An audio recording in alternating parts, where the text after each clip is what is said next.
It talks about the recent attacks that the trauma studies got from the mainstream media. So ma'am will talk about it. So ma'am, I call you for the third and the final lecture of day 1.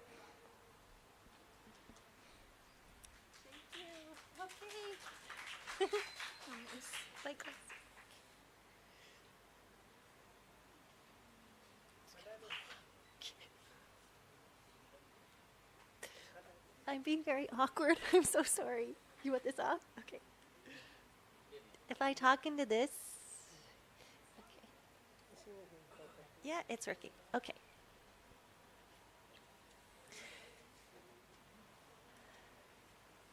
I'm really proud of you. We're doing this. Lecture 3. Thank you very much. This came about, I think, might sound a little defensive. I started reading some articles, op-eds in like 2001, 2002 that said trauma studies was irrelevant or overused. Everything is trauma. Only academics talk about trauma. So this is kind of a defensive defense of trauma studies, and I'm curious, again, to hear what you have to say about that. All right, so we're ready. Another about 45 minutes, and then we'll leave time at the end to discuss quotations and questions. So start thinking early about passages you might want to discuss at the end. So this lecture originated in a book review I wrote of a new work on trauma studies, bringing my scholarship up to date in the 2020s. Interestingly, the book itself by John Zilcosky looks back 100 years to find lessons for the current day. A descendant of people who once lived where Franz Kafka lived, my surname means son of Pozor or son of caution in Czech, I am drawn to the idea that we can learn a lot about trauma from Franz Kafka as well as Sigmund Freud. For this lecture, I would like to thank Jennifer Usen and the editorial staff at Journal of Modern Literature, which invited me to review John Zilcosky's book. So first, an overview of Zilcosky's argument about trauma. John Zilcosky's The Language of Trauma comprehensively links such authors as E.T.A. Hoffmann, Sigmund Freud, and Franz Kafka, revealing that their familiar notions of the uncanny are not simply mystifying universal concepts, but rather deeply rooted in the entanglements of overlapping historical discourses grounded in a trauma of modernity itself. So think about the railway accident or the train accident again. I was reading this book coming out of a personal illness, as well as our international attempts to convey the COVID-19 pandemic, while at the same time popular media was criticizing trauma studies as irrelevant and disconnected from the problems of the real world. It led me to want to defend trauma studies more than ever. I was thinking in 2020, now is the time for a discourse on trauma where contemporary or like popular magazines were saying trauma is now more irrelevant than ever. So I was trying to bring those two closer together. So I'll start a little with my personal history of illness, kind of connecting back to the last presentation. And it starts with some words and acronyms. Aimee Pozorski, FH of RA. It is the referral letter my primary care physician instructed me to deliver to my orthopedist. The letter sat in my lap in the waiting room, staring up at me, challenging me to provide an alternative cause for why I am there, propped up from a left knee effusion. Why could I not walk? The doctor's scrawl translates to family history, that's FH, of rheumatoid arthritis, RA. As much an update for the orthopedist I have not yet met as a signal to the insurance company that my complaints of massive knee swelling are legitimate and not the hysterical ravings of an academic in summer. I needed a piece of paper from a doctor to get treatment from another doctor, and that doctor needed to sign a piece of paper for my insurance company to cover it. That was my status as patient. I had been using the referral letter as a bookmark in John Zilcosky's relevant and timely study, The Language of Trauma. And as I sat in the waiting room watching the patients check in one by one, I was struck by two things. Our uncanny resemblance to the war cripples in Otto Dix's 1920 oil painting reproduced on the cover of Zilcosky's book, and the idiosyncratic and arbitrary nature of American insurance coverage. It may seem at first glance that the referral jargon, FH of RH of RA, family history of rheumatoid arthritis, which simultaneously fails and succeeds in describing my predicament, had nothing to do with Zilcosky's book. The Language of Trauma, after all, signals with its subtle subtitle alone its interest in how three influential writers of the time, the Romantic writer E.T.A. Hoffmann, Sigmund Freud, whom we've talked a lot about, and Franz Kafka, attempted to articulate the experience of trauma as independent from a blunt force injury in a period bracketed by emergence of the railroad and press coverage of accidents in World War I. So Zilcosky's question is, how is trauma theory born out of this moment that includes World War I and frequent railway accidents? My position in the waiting room that day, filled with so many patients who have injuries with seemingly no cause, patients who have hobbled in with ace bandages, crutches, and wheelchairs like Dix's War Cripples painting, in fact shared the same problem the book theorizes in compelling and provocative ways. The inability of language to describe a straightforward cause-effect relationship between triggers and trauma, on the one hand, and the even more troublesome ability to tell multiple stories explaining causes when we in fact only know with any firm grounding the effects. I think that's one of the problems of the medical field maybe, or the problems of being a patient, is as a patient you walk in with all of these symptoms, right? You know the effects of something, and it is the job of the medical practitioner to locate a cause. The problem there is it could be any number of causes, any number of factors, and that's something that Zilcosky is trying to figure out from a literary perspective. What does that tell us about how language works and causality? Zilcosky's book begins with a robust acknowledgments page citing in gratitude the leading trauma theorist Kathy Carruth, who was then at Cornell, who had invited Zilcosky to present drafts of the book publicly, as well as librarians and archivists in Europe. In this way, the book signals its pedigree and methodology, grounded in a specific kind of trauma theory that arises from deconstructive readings of Freud in the manner of Carruth on the one hand, and close readings of new archival material on the other hand. I'll just kind of remind you that, like, somebody used the word disciple, and I think that's right. Kathy Carruth, like, teaching where she taught, who is a very dynamic thinker and teacher, it kind of gave rise to another generation of trauma theorists. Zilcosky is one of them. And I say that kind of knowing that there are all kinds of brands of trauma theory, all kinds of ways of talking about this. And the Carruthian approach is very kind of specific. It comes out of that Yale School of Deconstruction, right, at the same time as Holocaust studies was picking up there. So the Zilcosky book is a very kind of Carruthian book also.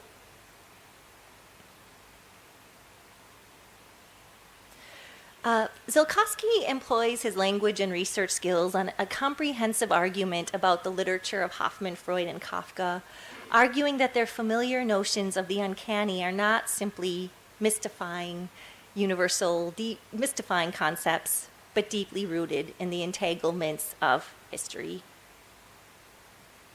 Zilcosky opens his book by establishing his interest in the traumatic scene of a railway accident, a scene that perplexed 19th century thinkers as diverse as Charles Dickens and Sigmund Freud. Zilcosky, in this context, establishes his dual purpose for writing the book: to add to other works that are likewise quietly permeated by war and by industrial trauma, especially that associated with travel by railway. I hadn't thought about at the time, like, how pervasive this kind of horror of the railway accident had been in the 19th century. And second, to connect the medical language of trauma with the language of skepticism in Romanticism and modernism, specifically through the two discourses obsession with inscrutability, that is, an attempt to talk about what cannot be talked about, scrutinized. Zilcosky's reading of texts spanning two seemingly disparate literary traditions, Romanticism and modernism, requires him to read across boundaries, not only in terms of the accepted periodization of literary scholarship, but in terms of genre as well. Closely reading examples from Romanticism, that's Hoffmann's The Sandman. I don't have time to talk about that today, but it's really interesting. There's this pairing of The Sandman with Freud's reading of it. From fiction mixed with science and philosophy, that's Freud's The Uncanny. And from literary modernism's Kafka's Metamorphosis and Selected Stories, Zilcosky's project enacts the very resistance to categorization that he reads thematically in the texts themselves.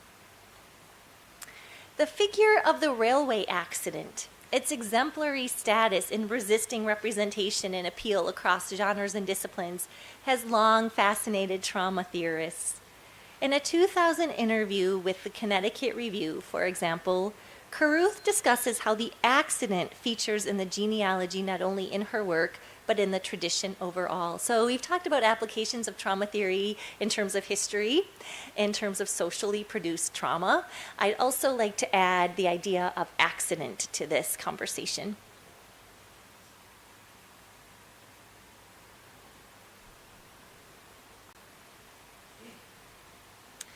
For Carruth, the example of the traumatic accident in Freud appears as the prime example of the event that causes trauma. Trauma is itself an event that is, in the one sense, the most immediate of experiences and the least experiential. Just as the flashbacks seem overwhelmingly visual and yet cannot be described as traditionally perceptual or phenomenal. In Freud, too, this encounter must be read in his text not only at the level of the concept, but at the level of the figure. For example, as I have suggested, this is Carruth, she's long paragraph, in the figures of departure and awakening, and to this extent the theory retains a literary element. So the link between trauma theory and Romanticism for me is itself an entanglement of concept, figure, and accident. Romantic writers write obsessively about the railway accident. Sigmund Freud writes obsessively about the railway accident. The accident is a literal fact of history, but it also becomes a metaphor for departure and return, for inscrutability, for the industrial age. So when she talks about the concept and the figure, she's looking at the railway accident as having two rhetorical modes. For Carruth, as for Zilcosky, trauma as a discipline, a method, and an epistemology requires us to consider the intersection between concept or theme or argument and metaphor or figure or literary device on the other hand.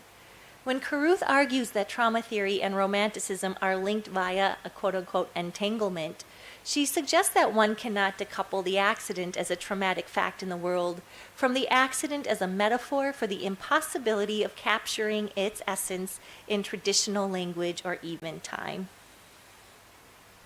Although Zilcosky makes little of this connection, Freud himself writes about the similarities between the railway collision and trench warfare back in Book 2 of his 1920 work, Beyond the Pleasure Principle, and in Moses and in Monotheism. Most readers guided by Carruth's groundbreaking 1996 book Unclaimed Experience will associate Freud's Book 2 with the strange juxtaposition of the child's game and reality of soldiers fighting in the trenches of World War I. That's where we started today, right? But this chapter actually begins by comparing the terrible war with the railway collision of another accident. Freud opens the chapter this. Thus. So this is back to the beginning of Book 2, Beyond the Pleasure Principle. The child's Fort Da game, right? The soldier waking up in a traumatic nightmare that astonishes people too little. The chapter begins with this. After severe shock of a mechanical nature, railway collision, or other accident in which the danger to life is involved, a condition may arise which has long been recognized and to which the name traumatic neurosis is attached. The terrible war that is just over has been responsible for an immense number of such maladies and at least has put an end to the inclination to explain them on the basis of organic injury to the nervous system due to the operation of mechanical force. So he's saying we have to stop thinking that people have symptoms of a traumatic event decoupled from a blow to the head. You can have one or the other. They can be at the same time. They don't need to be at the same time.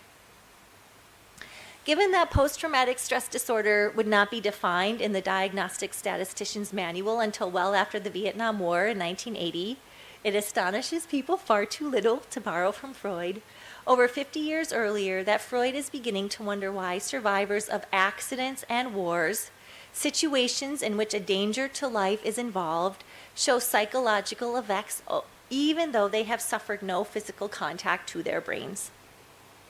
In this moment, we see the beginnings of trauma theory's interest in the problem of witness, which could also be understood as the problem of confronting death and then coming out the other side, traumatic survival.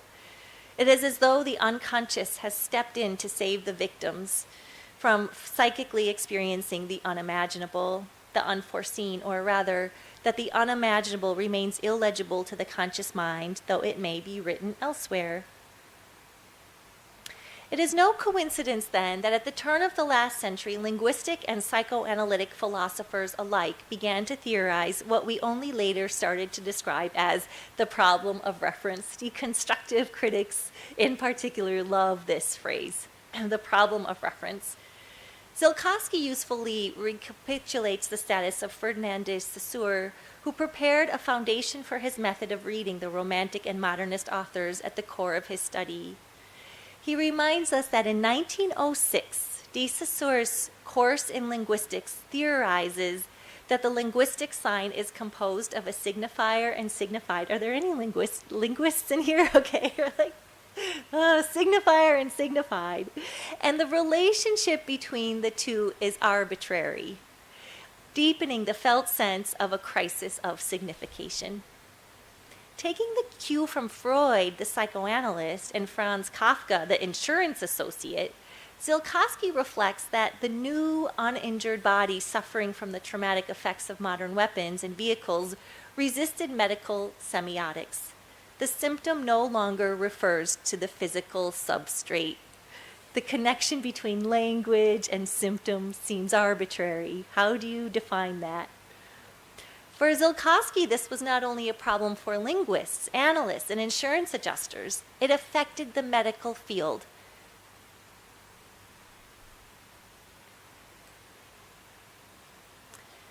This is Zilcosky. The 19th and early 20th century discourses of medical trauma and language of skepticism converged in this disconnection of the signifier from the signified. Although medical researchers never stated this, they knew implicitly that medical symptoms resembled linguistic signs. I love that. It's very uncomfortable to think about our medical professionals having to deal with this problem. Working his way back from the profession, Zilcosky brings these questions of the day to, quote, a traumatic form of narration he sees in the literary periods of Romanticism and Modernism. The traumatic form of narration is recognizably uncanny, familiar but not familiar. A connection pointed up by 3 exemplary cases where important writers use form to match their thematic concerns about the traumatic and often undecipherable nature of the modern age. What's particularly valuable about Zilcosky's argument is the specificity of his formal readings and archival connection, perhaps especially at those moments where one might imagine arguments about these writers that seem all too familiar. In his hands, they become strange again, structured by medical legal discourses and crises of meaning that they can neither fully articulate nor fail to announce constantly. I think that we think about Franz Kafka as this writer of the absurd, right? The metamorphosis, kind of think about what it means to wake up as a cockroach. And Zilcosky's like, this man worked in bureaucracy. He was an insurance person, right? This is why he writes with like such absurd scenarios. Like he's kind of thinking about his professional life, which I find really interesting. We have already seen Freud's interest in depicting the indirect causation of trauma in World War I. The uncanny, Zilcosky argues, Freud theorizes the effect of an unexpected return of the repressed, drawing on the figure of the soldier who had been buried alive and survives to tell about it. It is such a strong example that Zilcosky wonders why Freud is so elusive and indirect. After all, argues Zilcosky, such a theory does not exist without one of the often forgotten effects of war, which is the fear of being buried alive. Allegorically speaking, we may read the premature burial as an allegory for personal and social repression. It is no accident, says Zilcosky, that Freud uses such phrases as work of spades, which, like Ernst Simmel's mining work, to connect the language of analysis with the language of burial and the trenches of war. Such language also appears in Kafka's The Burrow, which features a creature buried in a series of tunnels called a trench. So that's another like motif throughout, like being buried alive. Zilcosky is reading in these 19th century texts. It's in his chapter entitled Trains, Wars, and Kafka's Aesthetics of Indeterminacy that Zilcosky returns to the inextricable relationship between the trains of modernity and modern wars via Kafka's frustration working in accident insurance, particularly his frustration attempting to locate a single cause for other people's suffering. For Kafka, this wasn't simply a problem of history, but a problem of language as well. So this is Zilcosky writing about Kafka's literature of trauma, I would say. Kafka's Poetics of Indeterminacy is both and simultaneously literary and historical political. It is a response to the linguistic aspects of Kafka's entire business of accidental insurance. Kafka is reacting to the medical legal insistence that we locate a single material cause for the traumatic symptoms of modernity. Kafka is saying, as an insurance person, I can tell you that it's impossible to locate a single cause, right? And this is something that trauma theorists and artists and authors are also kind of thinking about. So like the connection between the business and bureaucracy of insurance and philosophy and theory and literature, I think is this fascinating. How do you locate a single material cause for trauma? Zilcosky links insurance and medicine as deeply implicated industries, a problem Kafka knew all too well. And here I begin to see the significance of his work not only for trauma studies, but for narrative medicine. Even further, we can see anew the ways the fields of trauma studies and narrative medicine are themselves deeply interwoven in the struggle with the problem of reference, of origins, and they both struggle with society's need to find a single material cause to explain problems of body and mind that are infinitely more complex. Early critics of trauma studies and deconstruction say, these people, they say there is no truth. How do you exist in a world where you can say there is no truth? And over here, people like Kafka and Zilcosky and Carruth and Deman would say, that's not what we're saying. We are saying there are many possible truths, and that is something important to grapple with. So Zilcosky uses as his exemplary literary case from Kafka his unfinished 1907 novel, Wedding Preparations in the Country and the Metamorphosis from 1912, to closely read the way that Kafka hints initially at the possibility of railway hysteria, only to subvert the idea of a single diagnosis for a single external cause, through such literary devices as overdetermination, hyperbole, and irony. But it is not only medicine and the traumatic effects of the modern age that motivated Kafka's writing. For Zilcosky, the driving force of Kafka's insistence on indeterminacy is the insurance industry. For Zilcosky, Kafka's fictional destruction of causality leans in this direction. yet with an added medical legal twist stemming from his interest in the problem of insurance. It is that sharp phrasing, medical legal twist, that leads me to make a connection with another related field of inquiry, which is narrative medicine. It's a connection that Zilcosky's excellent book does not fully concern itself with, but I would like to extend his thinking further to show how it resonates, how his readings of Hoffmann, Freud, and Kafka resonate beyond the discourse of trauma.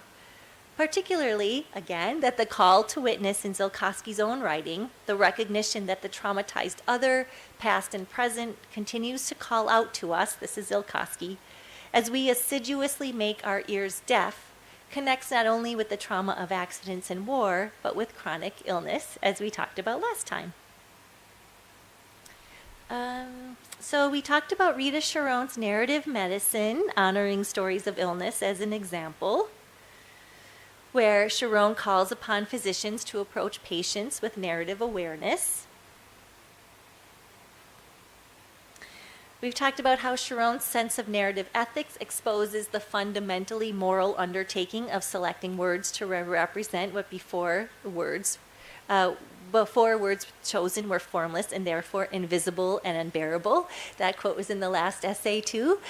She wants at least to grapple with the fact that words can create form where there seems formless. It seems formless.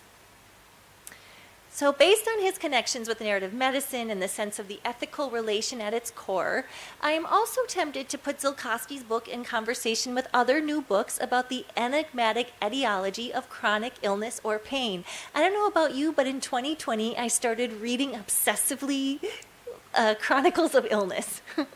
Such books as What Doesn't Kill You? A Life with Chronic Illness, Lessons from a Body in Revolt by Tessa Miller, Cost of Living by Emily Maloney, are two of the many recent books that have theorized the importance of representation of illness, considering especially its indecipherable nature. All of these books in 2020, 2021, 2022 write about illness and say illness is indecipherable. For Miller, speaking on behalf of chronically ill people, quote, "It's the mental Olympics that challenge us, the depression and anxiety that come along with the malfunctioning body, the sick, sleepless nights worried about health insurance, the grieving of a self that doesn't exist anymore, the PTSD from long hospital stays and invasive procedures, the new rules of an unrecognizable body, the inescapable loneliness." Here we have the language of illness bound up with the language of trauma. That Miller refers here to such mental problems as PTSD, grief, depression, anxiety, and insurance worry in one breath is no accident. Often these happen together, with one exacerbating the next. But there is a way in which we can map the language of Miller's discussion of chronic illness onto Zilcosky's discussion of war trauma and railway accidents. PTSD rhetorically connects illness and traumatic events because each demands a witness, as we've discussed, and remains so difficult to master with language. The sign produced by the signifier and the signified that have an arbitrary relationship at best. The language cannot tell us the truth of an ill body. It seems to me, reading Zilcosky's book, that there is a reason that people who study language, English majors, and comparatists might gravitate toward theories of ethics, trauma, and medicine. At the heart of these discourses is a value for non-mastery, for leaving the question open. These discourses, trauma theory and narrative medicine alike, begin with the effect and then try to work their way back to a possible cause. Each possible cause spinning many stories with many words, many of which fail. As Zilcosky shows us, there is value in the literary approach in refusing mastery over a given history, illness, or experience, leaving room for an unspeakable to emerge in other ways. In tension with these approaches, of course, are the institutions that seek the truth. History books, for example, insurance companies, diagnoses added to the patient's chart, What Hoffmann, Freud, and Kafka knew better than perhaps anyone is that these assurances are impossible and may only confound the problem, the return of the repressed to haunt a culture that has not adequately treated the sick or traumatized. Listen to the stories of those who suffer and accept the indeterminacy not only of language but of the very human experience we seek to communicate. This is not, I hope it's supposed to sound hopeful. That is, there are many possible stories to tell. This is deeply unsettling for a lot of people, though, right? Like that we cannot get to the truth according to trauma studies. These kinds of questions seem ever more urgent. Zilcosky is not simply writing about traumas that occurred generations ago, the Battle of Dresden, World War I, the First Balkan War, and he is not only talking about modern technology associated with trains and warfare, he is talking about illness, PTSD, mental illness, addiction, abuse, chronic conditions, all things that are not so easily defined.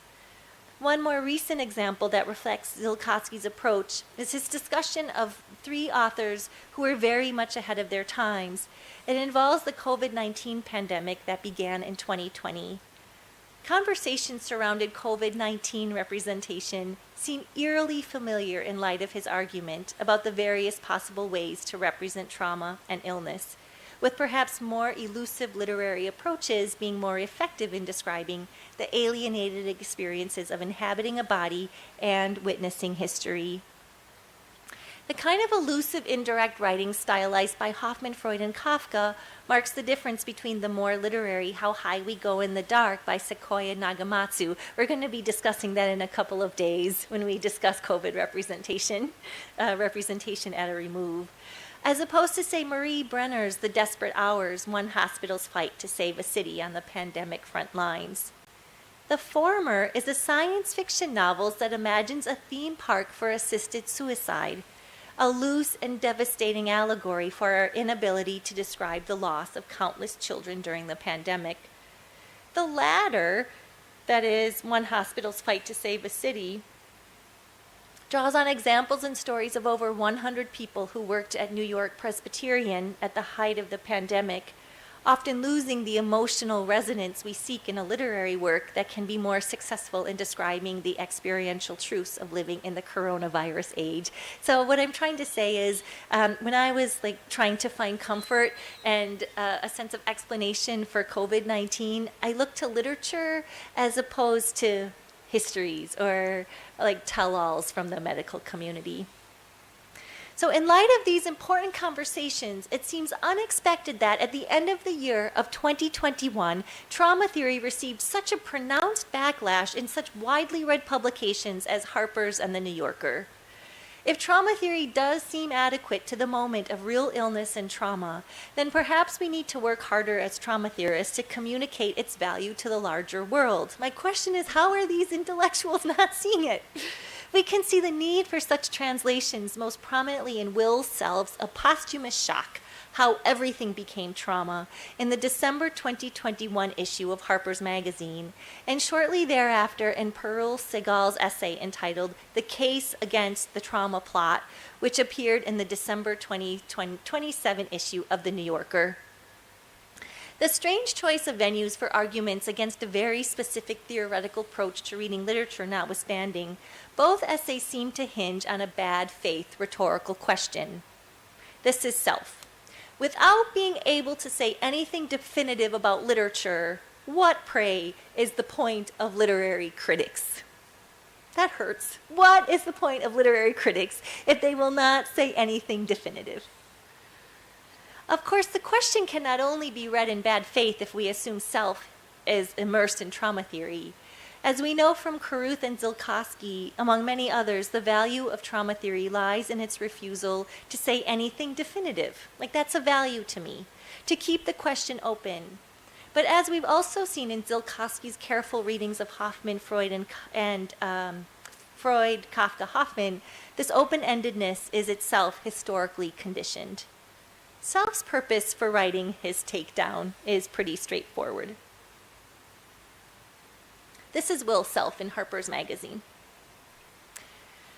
I want to tell the story of how theories of textual interpretation dreamed up in the obscurity of the academy have bodied forth to sustain a novel conception of the traumas humans suffer. Indeed, part of what gives modern trauma theory its appeal is precisely its covert importations of Judeo-Christian redemptive eschatology, a grand narrative of human moral progress in which suffering is an essential motivation. That's how he understands trauma theory. I think by now we can all say a fair reading of Freud, Caruth, Zilcosky, Shoshana Fellman, whom we've read, Dory Laub, and even Sharon and Juricic would suggest that a grand narrative of moral progress is the opposite of what is at stake in teaching and practicing modern trauma theory. And it is not uncontroversial to say that the Christian redemption story plays no role in the concept of the theory itself, and may, in fact, be what the theory most stridently works against. I think it's worth saying that Freud and Caruth were Jewish intellectuals, right? Are Jewish intellectuals. So the Christian moral progress story I thought was really interesting. Self begins with the familiar, incorrect notion that trauma studies and other postmodern theories argue there is no truth, a kind of relative determinism at its worth. However, if Zilkowski's reading of Freud and Kafka tell us anything, it is that there is a value in considering the multiple truths languages can tell, given the problem of reference that has to do with a multiplicity of meanings rather than no meaning at all.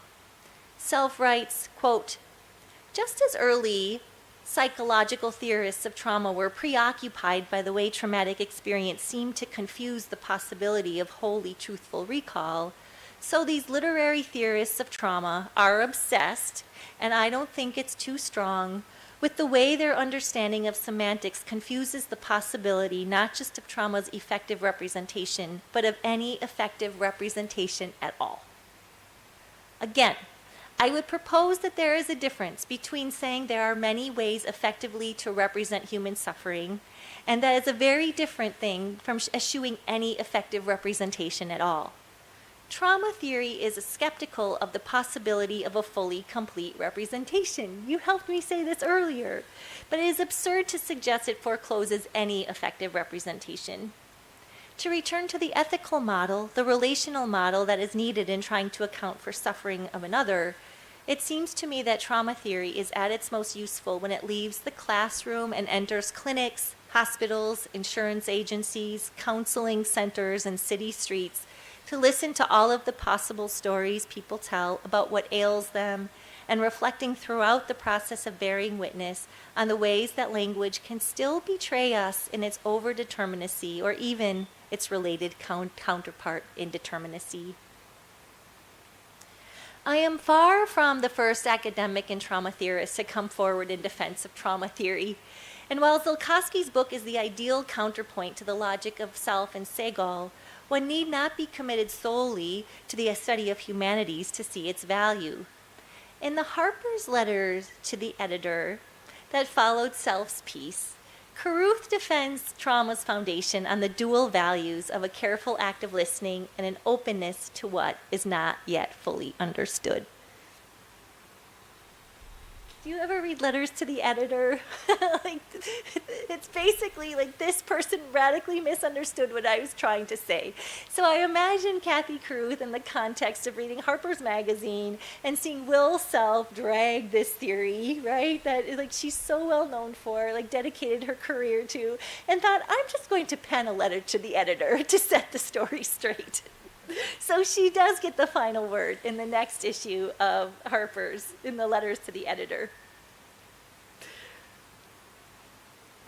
She writes, "Between the subtle and resonant languages of trauma, which address us often enigmatically with a plea to listen, and a dogmatic discourse whose sole aim is to shut down listening, there can be no meeting." I love this. I am on the side of subtle, resonant language that addresses us enigmatically. Will Self, you are on the side of dogmatic discourse whose aim is to shut down listening. There can be no meeting. I love that. Caruth's response could easily be read as a charge against self's own dogmatic writing, but it is also a warning for all of us to keep our ears open, to listen to the traumatic address of an other who struggle to articulate her pain. For me and for Zilcosky, this is the fundamental lesson of trauma theory, a theory that comes out of readings of such disparate authors of Hoffmann, Freud, Kafka, individuals and thinkers who suffered the modern age in their own right. As Zilcosky argues, quote, "The problem then as now was not about pre-existing conditions. The problem then as now was not that there was no cause, but that there were too many. Overdetermination coincides here with indeterminacy. Too many causes. How do you make a diagnosis when you think there are too many possible causes?" A theory of trauma, perhaps the original poetics of indeterminacy, helps us to see that to try to master an unimaginable history is to miss the point completely. For Zilcosky, this kind of aesthetic, this poetics of trauma, ends up telling us the most we might hope to know about life in the era of shock. In the era of shock, the era of the railway accident, the trench warfare of World War I, the bombing of Dresden and the Holocaust, the Vietnam War, up to the 2020s, the murder of George Floyd, the coronavirus pandemic, the invasion of Ukraine, the ecological disasters displacing communities and families. The list goes on and on and on today. I can update with news from the past day. We would do well to pay attention to a poetics that does not insist on a single truth claim. As this, quote, poetics exposes in negative form the pathology at the heart of modernity, our insistence on finding a material source for all of our pathologies. So writing from the point of view of modernism, he says that's where the modernists failed. They insisted on finding a single material source, which we can disagree with. I love the modernists. I think they're about much more than that, but the message is there. So in the end, speaking of personal pathology, my test results came in on the weekend of the 4th of July, 2 years ago? 3? 2 negative tests for RH with injury unlikely. What stared me in the face on a Sunday morning of a holiday weekend surprised me, rendered in its medical language so straight and so sure. Left knee, synovial fluid, Lyme disease, DNA, detected flag A. I do not know what flag A means. I think that is probably not good. Pay attention, right? I'm a literary scholar. I know that the prognosis was not good.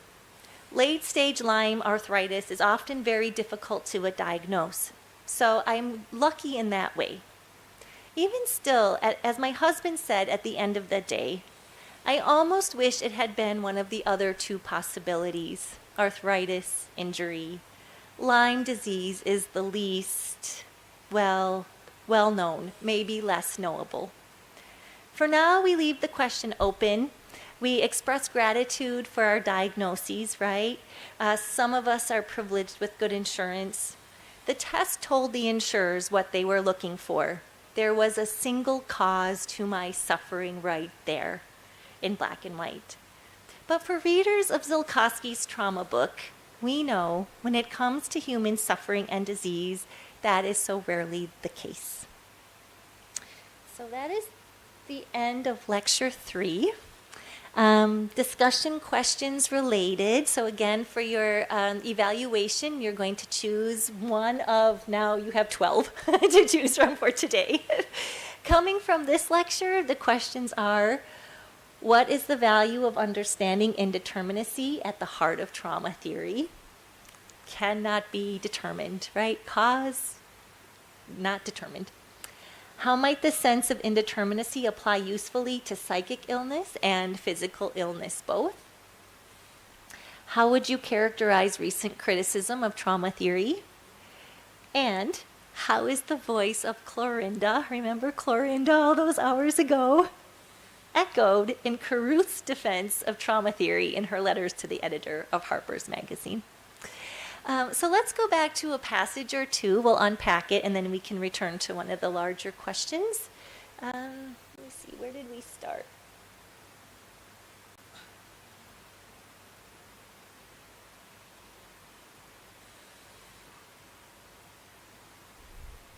I don't know. What do you think? We could look at Caruth, Freud, Zilcosky,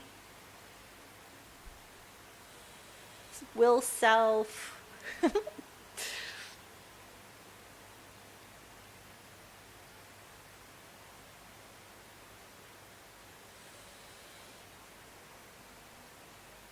So do any of the medical humanities people want to weigh in here?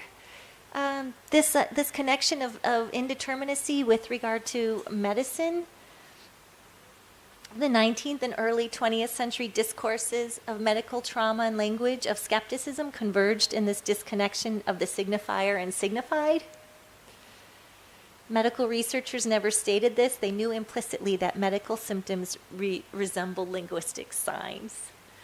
Somebody want to pick that up? That's kind of chilling.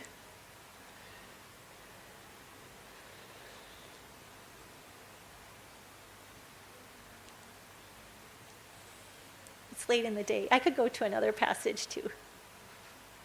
Do you want to talk in terms of big picture? All right, let's look at Caruth's takedown of will self, and then we'll look at big picture questions. Okay. I was thinking of Clorinda here. Between the subtle and resonant languages of trauma, which address us often enigmatically with a plea to listen, and a dogmatic discourse whose sole aim is to shut down listening, there can be no meeting. Key words here that stand out to you. Say again? Plea to listen. Thank you. What is a plea to listen? How does that connect with what we've been saying? Yes, thank you. Trauma demands to be listened to. You say it. Yeah. Trauma demands to be listened. Why? Because when we see historically, the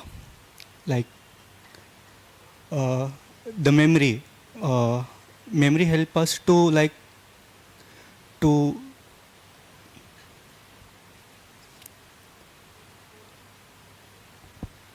save the culture, history, culture, identity, to not to fully lose it. Yes. So it demands to be listened. After listen, it is need to be scripted, so that it can go from generation to generation, so that the language, the identity and the culture of that community or whatnot. So it is preserved through it. Yes, absolutely. We need stories to pass on culture, kind of legacy, history, right?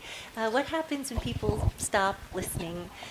So again, this is the child in the dream of the burning child. Can't you see? This is Clorinda's voice coming from the tree, right? This is like a plea to listen to the voice that speaks from outside, from beyond. Okay, other phrases.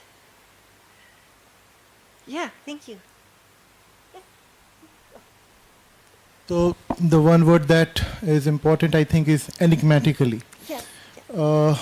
What Caruth tries to say is that trauma addresses us often enigmatically or in abstract terms. But what is the problem with the editor, I think, is that he thinks that these abstract or the expression of trauma in abstract terms is not direct. He thinks that it should be direct and tangible, not something which is intangible. Yes.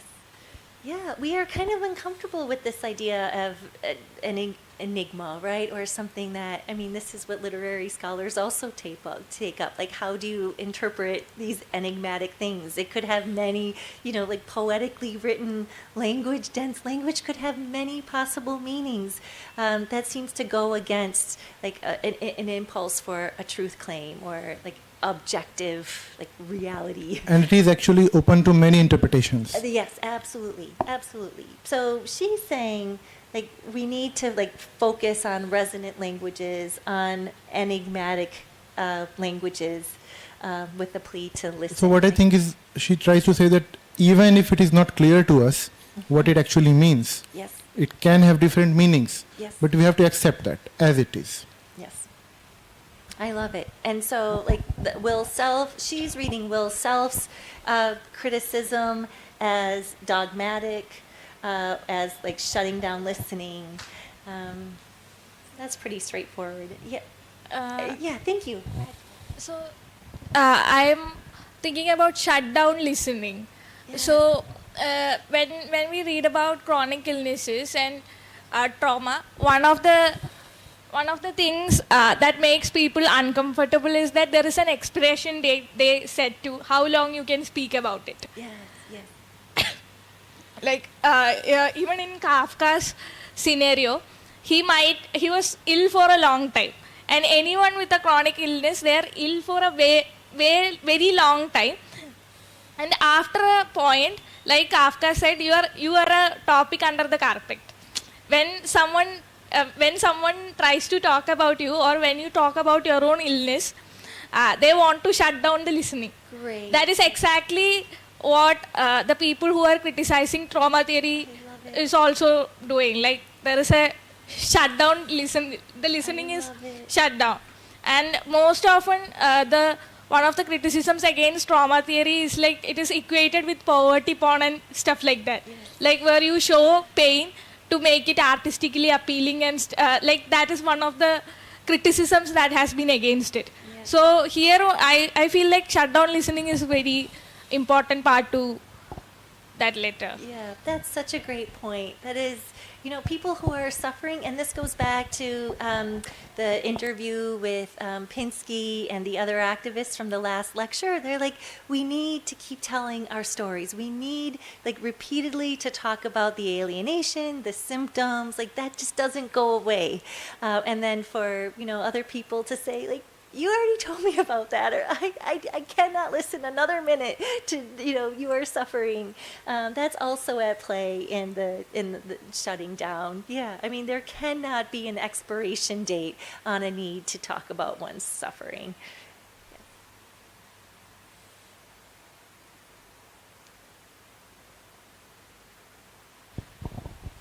The phrase shut down listening, I think we can go back to the first lecture and talk about the phrase the otherness of voice.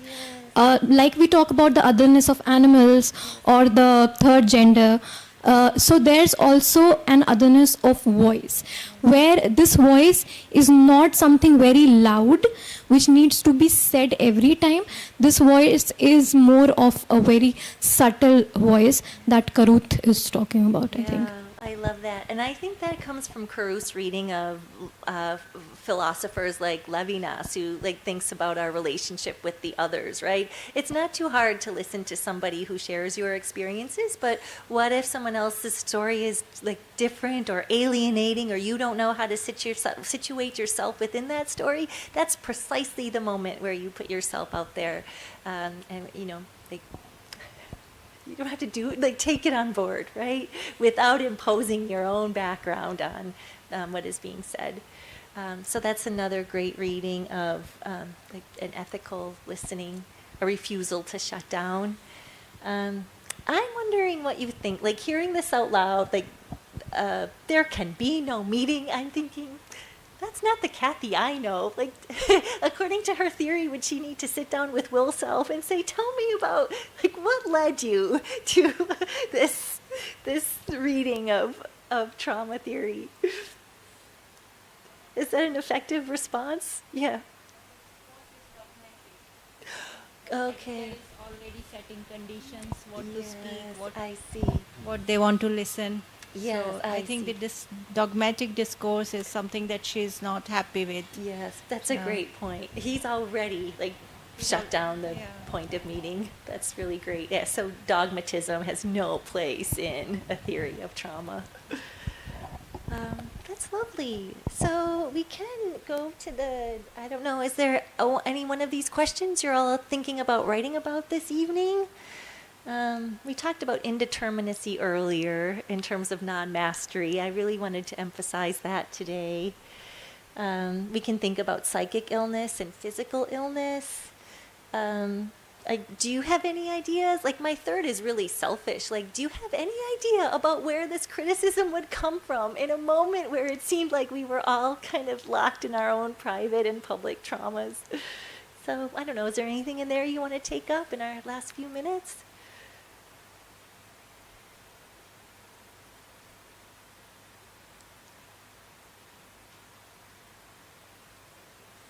Okay, we're good. It's been a long day.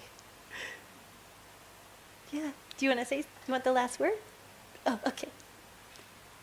Yeah, so I would just say, like, we talked a lot about train accidents today, and we talked about my own, like, Lyme arthritis, but think about all the other ways that we can think about, like, non-mastery or indeterminacy when confronting trauma in the form of illness, psychic illness, mental illness. I'm really interested in addiction, in the unhoused, in displaced people.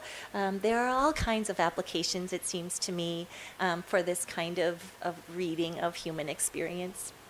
So I think that ends lecture 3, right? And also day 1. Does everybody, before we part for the day, is everybody clear on the assessment? Okay, you feel good? Are there any questions that you want clarity on?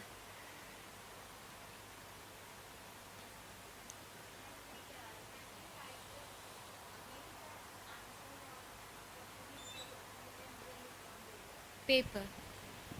Yeah.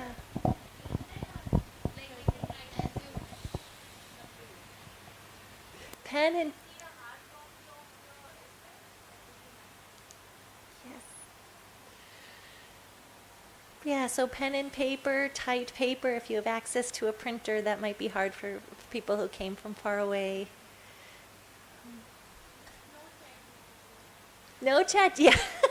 If you were recording this message, ooh, that's another thing to add to the lecture later on, like trauma and ChatGPT. If you were recording this message, ChatGPT probably will not do very well with it.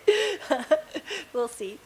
Yeah, just but the point is, we really just want to hear from you, like what kinds of thoughts you have in response to these kinds of questions. So. Thank you very much. Have a wonderful evening in this beautiful city, and we'll see you tomorrow, right? Yes? Okay.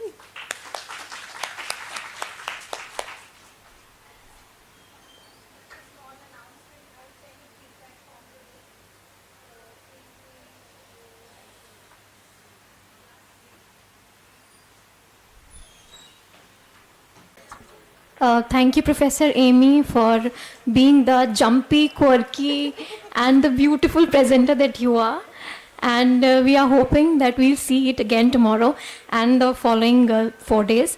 So thank you, participants, for being here and for being a perfect audience and learners. So we hope to see you same time